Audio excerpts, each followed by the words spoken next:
after a long 3 years, Squid Game 2 is finally here on Netflix. And I'm not gonna lie to y'all, they really came correct with this sequel season. When they first announced Squid Game 2, I really didn't know what to expect going into it. The fact that Gi-Hun turned around and didn't get on the plane to go celebrate his daughter's birthday was mad crazy to me. And it still is to this day. But if I put myself in Gi-Hun's shoes real quick, I can kind of understand where he was coming from. Yes, he came out with enough money to well support his family for generations, but at what cost? The lives that were lost, the people that he had to watch die, including Sang-woo, still knowing the system is intact and the cops are not checking for it. I could understand his initiative to want to take it down from the inside himself. But the play is stupid. It's very stupid on Gi-Hun's part. And it's all really inherent in his character as well as the other characters that we see in season 1 and season 2. At the end of the day, we gotta understand these characters are gamblers first. That's the reason that they're in this position to begin with. So while I understand his decision to want to go back, I still feel like it's dumb as hell, but we gonna talk about it in this video. With that said, before we get into Squid Game 2, if you like anything I have to say at all in this video, please like, comment, share, subscribe, do all those things. And let's talk all things Squid Game 2, starting off with our main character, Song Gi-Hun. Now, if this is not the definition of a tale of two seasons, I don't know what is. These niggas are two different people entirely. We pick up Squid Game 2 about 2 years after Gi-Hun won the game. And since then, bro has been paying people to go into the train stations to find the recruiter in order to get himself back in the game. He's bugging. Mind you, this is before he linked up with Junho to have the play to put the chip in his tooth to lead them over to the island whenever he gets to the game. So my son was really on a suicide mission for 2 years, paying people out his own pocket to spy and find the recruiter. I got a couple things to say about just this. One, I'm be real, bro. Gi-Hun, you was mad pressed. 2 whole years you waiting? I got 3 things, actually. I lied. 3 things. So this is number 2. In the span of the 2 years since you won the game, you didn't notice anybody out in the streets of Korea that was all of a sudden up now? Yes, Gi-Hun is out here giving his money away. Obviously, we know the front man won. He's not moving like that. But you can't tell me it's not people out here who would be moving like the O's in this season if they won that money. Obviously, keep it on the hush. Like, you're not going to flaunt all that money you just got. But Gi-Hun, you was studying game. Studying game so much, you knew exactly how to get them people through the red light, green light game. And you played it again 2 years later. You mean to tell me 2 games passed and you didn't peep nobody out on the street flexing no type of way? Because my thing is, you have no reason to be undercover. Yeah, you're trying to get into games, but clearly the games is not trying to have you back. You staying cooped up in this apartment that you bought. It's like, you don't even have people out on the street looking to see like if there's anybody out here that is enjoying some winning. And my last thing on this is, how the hell are the cops not on the case? I heard this one theory from Heavy Spoiler. Shout out my son Paul. But he theorizes, and I agree with it, that the cops gotta be involved with the games in some capacity. You gotta remember who is even watching these games. They got VIPs who probably pay a handsome dollar for the cops to look the other way when all these people randomly go missing to play these games. 456 people play these games. We can assume on a yearly basis. You mean to tell me it's not one missing report? Not one missing poster out on the street? Not one face on a milk carton? But my thing is, even if the cops are getting paid off, how did we not see at any point in the series no parents, no family members going to the cops to try to see exactly what's going on, to put in a missing report even? It even gotta be related to the games, but I guess niggas just don't fuck with their family like that. That's one thing I hope they touch on in season 3, because to me, it just doesn't make sense how we have not seen not one missing poster, not one missing persons report. And I get it, we just supposed to be enjoying Gi-Hun, getting through these games, seeing these new characters, the new games, everything like that. But that was just one blemish I noticed on the season that I didn't really appreciate. But at some point, Gi-Hun is finally able to find the recruiter. And we gotta talk about the recruiter real quick, because my son is really a crash out. Bro bought like 50 loaves of bread and 50 lottery tickets and took it to the park. I guess all the homeless niggas just stay in this same park. Give him the option to take the bread or the lottery ticket, and damn near everybody except one person I peeped took the bread. Obviously, none of these lottery tickets win. So at that point, he's frustrated at everybody for taking the lottery tickets instead of taking the bread, and he starts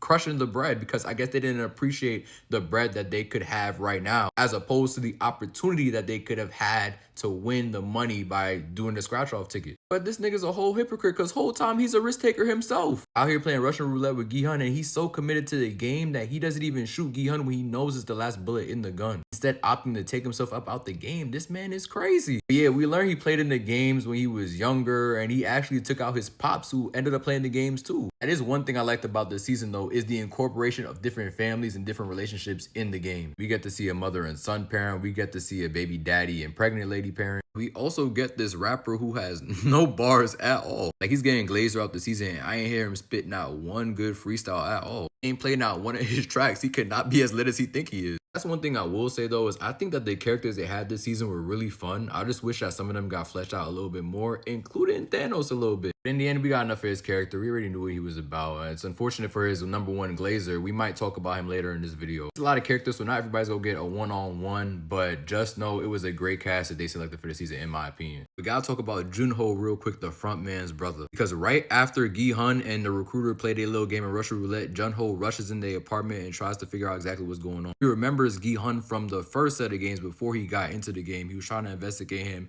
figure out exactly what had happened because he was looking for his brother. But at that point, Gi-Hun said he's not a help to anybody. Fast forward to now, and they about to form an unlikely duo. But let's go a little bit further back to go over exactly how Gi-Hun was even alive. My son got shot in season 1. How is he still breathing? Just playing. We already know the front man ain't go for no vital organ. Thankfully, Gi-Hun gets picked up by this nice sailor who brings him back to a hospital. When he wakes up, he finds out the evidence that he had recorded while on the island wasn't submitted. Big surprise. So his peers start viewing him as if he's crazy, so he decides to go into traffic where the evidence is always there in the street. Part of me feels like this is really just a play for him to have less of a responsibility to go out at sea with the sailor in order to see if he could find the island where the games were being played. But they never found that island. They was looking for about a year and a half at the minimum, and they never could find the island. Come to find out, the sailor was working directly with the front man or the VIPs or somebody. We see my son messing with the drones that they had to look over the island, and he pushes somebody over the ship. He was bugging. But why myself and a lot of people are saying that the sailor is working directly with the front man is because he could have killed Gi-Hun within that year and a half minimum time, which means the front man likely paid him off in order to keep his brother protected. And since we're here, we got to talk about the front man real quick. Masterful performance throughout the season. Oh my God, definitely a standout. We first get introduced to him outside of the game, and then he joins the game randomly during red light, green light, I think. His introduction couldn't have been more cold because he is the swing vote to determine whether or not the games continue. And obviously he's the front man, so he's gonna vote for the games to continue. He walked up there cold as hell. I was watching another Your Boy Roshi reaction. How could I not? I need to go subscribe if you aren't already. And I heard Shira talking about this man was walking up with some real conviction. He already knew the vote he was going for. And I thought the same thing. My son was moving, shoulders moving, like he was bumping that new Kendrick. I said, hold on. Yeah, the front man was great this season. I loved seeing his interactions with Gi-Hun the most. It was so diabolical because the front man knows Gi-Hun, but Gi-Hun literally has never seen the front man's face. He hasn't seen bro in 3 years, so he has no clue he's working directly with his op. I've seen a lot of people mad at Gi-Hun for not putting together the fact that the front man had the 001 number, the same as 009. I'm gonna give Gi-Hun a pass for that because, I mean, it's only 2 times. What are the chances that it's a pattern after that? Now, I will say there were signs that the front man was on some shicey shit. I think Gi-Hun even had a dream where the front man was deadass staring him down while they were playing the Dalgona game. But it's just a dream. You can't apply that to reality. And throughout the season, Gi-Hun and the front man really have a good relationship. So there's no real reason for Gi-Hun to think that the front man is the front man. But yeah, I liked everything about their interactions this season. The front man looking to Gi-Hun to make decisions and see his rationale for making the decisions that he makes. And then seeing the front man show some morality on numerous occasions throughout the season, it was a good switch up to see. Definitely looking forward to seeing what bro is on in the next season because I have a feeling he's a much better guy than we give him credit for. Before I get into Gi-Hun's stupid plan and some predictions I have for season 3, I want to give some credit to some of the characters here and some of them that aren't, that stood out to me this season. Some people didn't really like them, but I like the mother and son in this season. They both pissed me off at different times throughout, but I like their chemistry. It's unfortunate that one of them got to go, but bro decided to stay in the game, so might have to watch his mom get off in that one game they about to play next. Who knows? Military dude right here was so bland to me up until the last episode. When bro got that PTSD, I felt that shit like I did ROTC in college. He should have never been in that predicament. Gi-Hun is really a bozo for that. 246 was just there for me this season, but I feel like he's still alive and we'll see a lot more of his character going into the next season.